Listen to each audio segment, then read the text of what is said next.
Hello सभी साथियों को। अभी ये वर्ग के लिए एक रिक्वेस्ट आया था कि वर्ग वाला भी बना दीजिए वीडियो, तो हम भी वही बनाने जा रहे हैं। ठीक है, तो वर्ग में सबसे पहले हम होरा का देखेंगे, D2 चार्ट भी बोलते हैं हम जिसे।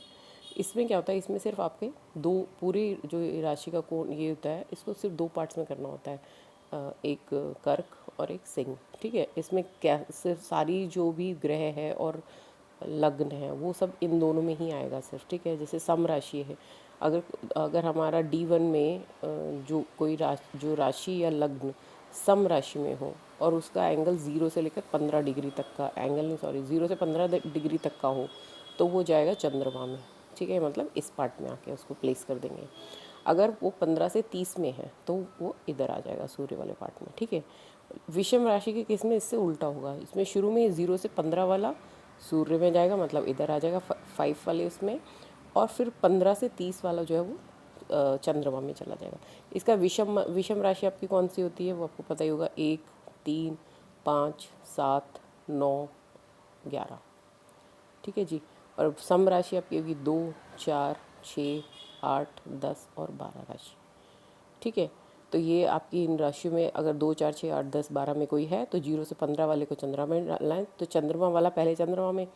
आप देखिए ना, 4 जो नंबर है वो कर्क वाला उसमें है 4 में, तो 0 से 15 वाला शुरू वाले 15 डिग्री वाले चले जाएंगे उसमें, और बाद वाले सूर्य में चले जाएंगे। ऐसे ही जो ये सिंह राशि 5 नंबर की होती है। ठीक है, तो जो विषम राशि वाले हैं वो पहले सूर्य में जाएंगे और बाद के जो 15 डिग्री वाले हैं वो जाएंगे चंद्रमा में। ठीक है, एक छोटी सी वो है, अगर आपको ऐसे लगे तो याद रखने के लिए। सेकंड आता है दृष्टिकोण। दृष्टिकोण में क्या होता है, आपकी सारी जो ये राशियाँ जो होंगी ना वो एंगल के बेस पे, और कुछ इसमें हमें कंसीडर नहीं करना है, इसमें सिर्फ हम एंगल कंसीडर करेंगे, सॉरी डिग्रीज कंसीडर करेंगे। अगर कोई भी लग्न 0 से 10 डिग्री में है तो जहाँ पर है वहाँ से एक गिनेंगे, तो बेसिकली तो वो वहीं पे ही रह जाता है, क्योंकि कोई भी काउंटिंग अगर हम कर रहे हैं तो वहीं से करते हैं।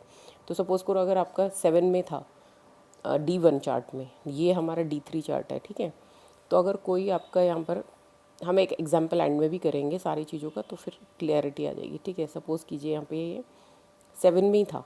ठीक है, तो और इसकी डिग्री जो थी, डिग्री है वो 7 डिग्री है, मान लो 7 ही डिग्री का था, तो 7 डिग्री है तो इसके बीच में आ रही है, तो मतलब यहीं पर ही रह जाएगा वो। तो इसमें भी जो आपका लग्न है वो तुला में ही शुरू होगा। अगर कुछ 10 से 20 डिग्री के बीच में है उसका ग्रह और लग्न का, कुछ भी ग्रह या लग्न का, तो हम 5 चलेंगे। 5 कैसे चलेंगे, सपोज़ कीजिए कोई ग्रह यहाँ पर बैठा हुआ है, सपोज़ करिए गुरु बैठा हुआ है यहाँ पे। ठीक है, गुरु का एंगल है 15 डिग्री। ठीक है, गुरु बैठा है आपका इस केस में यहाँ पर, तो अब चलना है हमें 5, तो 1, 2, 3, 4, 5, तो गुरु यहाँ पर आके बैठ जाएगा इसमें। ठीक है, पहले तो आप ऐसे इसको प्लेसमेंट कर देंगे, यहाँ पर आपका लगन प्लेस हो गया जैसे भी हमने देखा, तो 7, 8, 9, 10, 11, 12, 1, 2, 3, 4, 5, 6, तो आपका गुरु यहाँ पर आके बैठ जाएगा 11वें हाउस में और सिंह राशि में। ठीक है, अगर 20 से 30 तक है, 20 से 30 फॉर एग्जांपल कोई आपका यहाँ पर बैठा हुआ है बुध। ठीक है, बुध आपका है 25 डिग्री का, तो यहाँ से ही गिनेंगे 9, 1, 2, 3, 4, 5, 6, 7, 8, 9, तो आपका यहाँ पर आप इसे फिर बुध D3 चार्ट में बुध यहाँ पर बैठाएंगे, ये आपकी पोजीशन हो जाएगी 6th हाउस में। ठीक है, राशि आप देख लीजिएगा इसको काउंट करके। तो दृष्टिकोण का ऐसे बनाता है, ये था हमारा होरा D2, D3 इज दृष्टिकोण। नेक्स्ट आता है D7। D7 में क्या होता है आपको पता है, एक राशि का जो मान होता है वो 30 डिग्री का होता है। ठीक है, अब इसमें D7 मतलब आपको उतने पार्ट्स करने हैं बेसिकली, तो हमने इसको अगर हम 7 पार्ट्स करना है तो हम क्या करेंगे, 30 डिग्री को 7 से भाग दे देंगे, तो कितना होगा, 7 चौका 28, 2 बचा, तो 7 दूनी 14, ये तो क्या आपका डिग्रीज। ठीक है, और 7 चौका 28, 2 बचा, 20 हुआ, तो 7 एकम 7 दूनी 14 आ जाएगा, 2 से चला जाएगा। ठीक है जी, 2 आपका रिमाइंडर बचेगा, राइट। तो 2 को फिर हम कर देंगे इसको 60 से कर देंगे गुणा, ताकि ये पूरा मिनट में हो जाए। ठीक है, तो इसको 120 आ जाएगा, 120 को फिर आप 7 से करेंगे, तो 7 एकम 7 बचा 5, 50, 7 सत्ते 49, 49, और आपका बचेगा यहाँ पर 1 बच गया। अब ये 1 आपका मिनट बचा है, आप इसको फिर से 60 से गुणा करके इसको सेकेंड्स बना लेंगे और फिर ये 60 जब आपके पास आ जाएगा इसको फिर 7 से कर देंगे। 7 7 आई थिंक 7 8 ज़ा 56 आ जाएगा, ठीक है। फिर 4 बचेगा, इसको 40 करके 7 5 ज़ा 35, राइट। तो आपका अप्रॉक्सीमेटली ये 8.5 होता है। तो 8.5 को आप सिर्फ 8 भी ले लेंगे तो चलेगा। तो इसलिए ऐसे ही हमारे पास याद आता है 4 डिग्री 17 मिनट और 8 सेकंड का एक पार्ट आ जाएगा। अगर एक पार्ट इतने का तो दूसरा पार्ट इसको डबल कर दोगे तो आ जाएगा। तीसरा पार्ट ऐसे उसको ट्रिपल कर दो, इसको मल्टीप्लाइड बाय 3 करोगे तो थर्ड पार्ट आ जाएगा। इसको मल्टीप्लाइड बाय 4 कर दोगे फोर्थ पार्ट आ जाएगा। ऐसे कर करके हम इसको टोटल 7 पार्ट्स में हमारा हो जाएगा। तो इसमें क्या है कि जब राशि का एंगल या लग्न का एंगल 0 से लेकर 4 डिग्री 17 मिनट्स और 8 मिनट तक होगा तो वो D1 में आ जाएगा, D7 के फर्स्ट पार्ट में आ जाएगा, ठीक है। तो अगर हम पूछेंगे D7 की वैल्यू क्या है तो हम बोलेंगे 1 है। अगर उसका वैल्यू सपोज करो 10 डिग्री आ रहा है तो 10 डिग्री मतलब 0 से 4 तक, 0 से 4:17 तक यहाँ पे है, 8:34 तक यहाँ पे है और 12:51 तक यहाँ पे है। तो इन दोनों के बीच में आएगा, इसका मतलब उसका क्या आ जाएगा, आपका थर्ड पार्ट में आ रहा है। फर्स्ट सेकंड थर्ड, तो थर्ड में आ रहा है तो उसकी वैल्यू क्या हो जाएगी, 3 हो जाएगी। तो हमें क्या बेसिकली ऐसे देखना है कि यहाँ से यहाँ तक एक पार्ट, यहाँ से यहाँ तक सेकंड पार्ट, यहाँ से यहाँ तक थर्ड पार्ट, यहाँ से यहाँ तक फोर्थ, ये फिफ्थ, यहाँ से सिक्स्थ, ये सेवन्थ। ये आपको एक बार खुद से करोगे तो आपको क्लियर हो जाएगा, राइट। अभी ये तो हमने देखा था उसको एंगल को कैसे डिवाइड करना है। अब दूसरा रूल इसमें रिलेटेड है कि वो ऑलरेडी D1 में कहाँ प्लेस है। D1 में वो विषम राशि में प्लेस है या D1 में वो सम राशि में प्लेस है। अगर वो विषम राशि में प्लेस है तो हम जो वहीं से गिनेंगे। सपोज करो हमने देखा 10 डिग्री है तो हमारा D7 का वैल्यू आ गया था 3, राइट। तो जहाँ पर वो होगा और उसका मान लो 10 डिग्री है, ये आपकी एक कुंडली में हम फॉर एग्जांपल इसमें जो भी है थोड़ा सा ये लग्न, इसमें जो है वो लग्न का वैल्यू आ रहा है इसमें 10 डिग्री जो मैंने आपको बताया था। तो D3 हो गया, राइट। और यहाँ पर ये है मे बी 6, ठीक है। अगर ये 6 है और इसकी D7 जो अभी हमने निकाला है वो 3 है, थर्ड पार्ट में आ रहा है, मतलब वो इसमें, ठीक है, इस वाले उसमें पार्ट में आ रहा है, थर्ड में आ रहा है। तो ये हमने एक तरफ रख लिया कि 3 स्टेप चलने हैं। कहाँ से चलने, लेकिन वो देखना सम में है विषम में। अभी ये सम में है, सब में है ना। तो हम क्या, इसको पहले हम क्या करेंगे, पहले हम 7 गिनेंगे। तो 1 2 3 4 5 6 7, उसके बाद आ जाएगा ये 3। तो यहीं से 1 2 3, तो हमारा लग्न क्या हो जाएगा,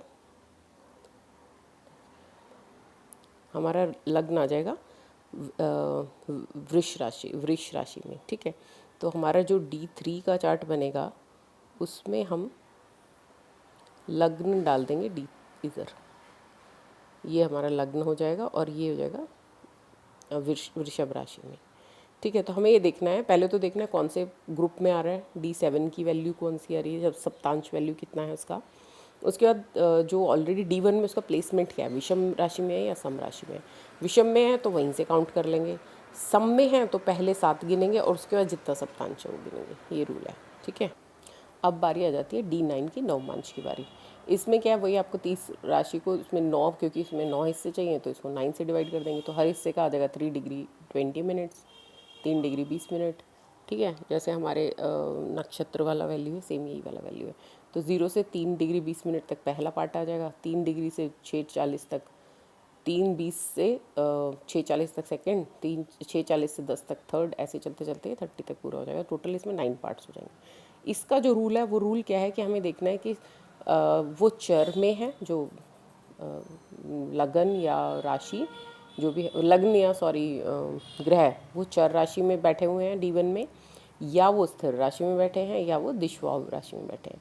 तो ये कैसे देखना है, ये आपको पता है चर राशि होती है, मान लो एक आपका डिवीजन शायद क्या होगा आपने लर्न कि ये फर्स्ट वाली चर राशि है, ये स्थिर होगी, ये दिशाओ होगी। तो इसको फर्दर प्लेस करना है, 4 5 6 7 8 9 10 11 12, ठीक है। तो इनमें से जो भी 1 4 7 10 में से है वो आपकी चर राशि है, 2 5 8 11 जो है वो आपकी स्थिर राशि है और ये द्विषभाव राशि है, ठीक है। तो यही रूल है कि अगर आपकी सबसे पहले चर राशि में, तो चर राशि में जहाँ पर है वहीं से गिनेंगे। जैसे हमने अभी D7 में देखा था कि जो मतलब उसका कंडीशन डिफरेंट था, मैं उसको बोल के कन्फ्यूज़ नहीं करना चाह रही अभी। तो अगर इसमें चर राशि में है तो जहाँ से है वहीं से गिनेंगे। अगर वो स्थिर राशि में है, कौन, आपका लगन या ग्रह, अगर वो स्थिर राशि में बैठा है D1 चार्ट में, तो पहले इसमें 9 चलेंगे, 9 स्टेप चलेंगे, उसके बाद जितना नवमांश की वैल्यू वो ऐड करेंगे। थर्ड है दिशवाव, दिशवाव में पहले 5 गिनेंगे और उसके बाद नवमांश गिनेंगे। अब एक एग्जाम्पल देख लेते हैं समझने के लिए इसको, ठीक है। एक मैं D1 दिखा देती हूँ आपको, फिर हम उसका D9 बना लेंगे। इसको समझने के लिए जो कल ये होमवर्क सर ने दिया था उसी का देख लेते हैं। अब इसमें क्या है, हमारा जो लग्न है वो हमारा मकर राशि में है, ठीक है। मकर राशि किस में आती है, मकर राशि हमारी एक चर राशि है, ठीक है। चर राशि है तो इसका मतलब जितने में वहीं से करेंगे। अब और इसका एंगल क्या है, 1 डिग्री 48 मिनट्स। तो ये फर्स्ट वाले उसमें ही आ जाएगा, जो हमारा फर्स्ट वाला ये है ना सेक्शन 3 डिग्री से 20 मिनट्स वाले में आ रहा है। तो इसका मतलब जो ये हमारा मकर से ही शुरू होकर यहीं पर ही हमारा लग्न आ जाएगा, राइट। नेक्स्ट हम देखते हैं, फॉर एग्जांपल जो सूर्य हमें दिया गया था, ये देखिए जो हमें सूर्य बताया गया था वो है हमारा वृष राशि में। वृष राशि यानी कि आपकी आगे स्थिर राशि, स्थिर राशि के केस में पहले 9 चलेंगे और फिर जितना ये उतना चलेंगे। ये आपका है 11 डिग्री 18 मिनट, सॉरी। तो 11 डिग्री 18 मिनट्स आपका आ जाएगा इस वाले पार्ट में, यानी कि चौथे हिस्से में 4। तो आपका D9 की वैल्यू कितनी आ गई, 4 हो गई है। और ये क्योंकि ऑलरेडी ये आपकी स्थिर राशि का है, तो आपका भी यहाँ पे बैठा हुआ था ये सूर्य। तो आपको पहले 9 चलना है और फिर 4 चलना है। 1 2 3 4 5 6 7 8 9, अब 4, 1 2 3 4। तो आपका सूर्य आके यहाँ पे बैठ जाएगा मेष में, ठीक है जी। क्यों दोनों चीज़ें इसमें कि किस में ऑलरेडी बैठा है और कितना डिग्री उसका प्लेस है वो। तो ये हो जाएगा आपका D9। ऐसे नेक्स्ट आ जाता है हमारा D10 दशमांश। दशमांश में क्या है, वही है कि आपको 30 डिग्री जो राशि का तो फिक्स है ना 30 डिग्री, उसको आप 10 पार्ट्स में कर देना। तो हर पार्ट का 3 डिग्री हो गया। तो सेम ये है कि 0 से 3 होगा फर्स्ट में आ जाएगा, 3 से 6 होगा वो सेकंड में। तो ऐसे आपका एक तरह से 3 का टेबल ही है ये आपका। तो ऐसे जो लास्ट पार्ट है वो 30 तक हम लेके जाएंगे, तो 10 पार्ट्स में हम डिवाइड कर देंगे टोटल। रूल इसमें क्या है, विषम राशि में बैठा है तो वहीं से शुरू करेंगे, सम राशि में बैठा है तो पहले 9 गिनेंगे और फिर दशमांश करेंगे, ठीक है। फॉर एग्जाम्पल हम देख लेते हैं दशमांश का D10 का। ये देखो मैंने बनाया हुआ है, जो हमें लग्न दिया था क्वेश्चन में, या एक हमने जो क्वेश्चन उठाया था इसमें लग्न है हमारा मकर राशि में 1 डिग्री 48 मिनट्स, ठीक है। मकर राशि हमारी आती है सम राशि, ठीक है। तो सम राशि के केस में हमने क्या पढ़ा था रूल अभी, कि पहले 9 करेंगे, ठीक है। तो ये देखिए हमने जो करा था सम राशि में पहले 9 करेंगे फिर दशमांश। तो 9 करेंगे, पहले 9 करेंगे। तो अभी कहाँ बैठा हुआ हमारा यहाँ पर है 1 2 3 4 5 6 7 8 9, और फर्स्ट वाले में है तो ये यहीं पर ही आ जाएगा। यानी कि हमारा जो उसमें लगन है वो कन्या राशि का बनेगा, ठीक है जी, कन्या राशि का बनेगा। एक और एग्जांपल देख लेते हैं, उसमें हमने जो शनि था वो शनि बैठा था हमारा धनु राशि में, ठीक है। तो धनु राशि में यानी कि हमारा बैठ गया विषम में, ठीक है। विषम तो हम वहीं से गिनेंगे, और ये 25 डिग्री 49 मिनट्स है। तो ये हमारा आ जाएगा कौन से हिस्से में आ रहा है, कितना है D10 का वैल्यू। D10 का वैल्यू हमारा आ जाता है, मैं आपको साथ साथ सॉल्व इसलिए दिखा रही हूँ ताकि क्लैरिटी रहे। अभी हमारा कितना है वो 11 डिग्री तक सूर्य, तो ये हमारा 4th पार्ट में आ जाएगा। 12 डिग्री तक चलेगा ना। तो सम कौन सी राशि में है, और ये ध्यान रखना है कौन सी राशि में है। ये हमारा हम शनि की बात कर रहे थे, सॉरी। शनि जो है ये रहा, शनि जो है ये हमारा धनु राशि में है, यानी कि नहीं सम का, तो आई थिंक इस विषम का एग्जाम्पल नहीं हुआ, ठीक है ठीक है। अभी ये है हमारा विषम में, विषम है 25 डिग्री 49 मिनट। 25 डिग्री में रूल क्या है, 25 डिग्री कहाँ तक आएगा आपका 27 तक आ जाएगा, यानी कि 9th पार्ट में आएगा ये, 24 से 27 के बीच में आएगा, ठीक है। तो ये क्या D10 वैल्यू इसकी क्या है 9 है, और ये वहीं से ही स्टार्ट होगा क्योंकि विषम में। तो 1 2 3 4 5 6 7 8 9, 9 नहीं सॉरी, हाँ 9 9th पार्ट में था, यस। तो यहाँ पर सिंह राशि में जो हमारा D10 का चार्ट है, तो सिंह राशि में शनि को बैठा देंगे।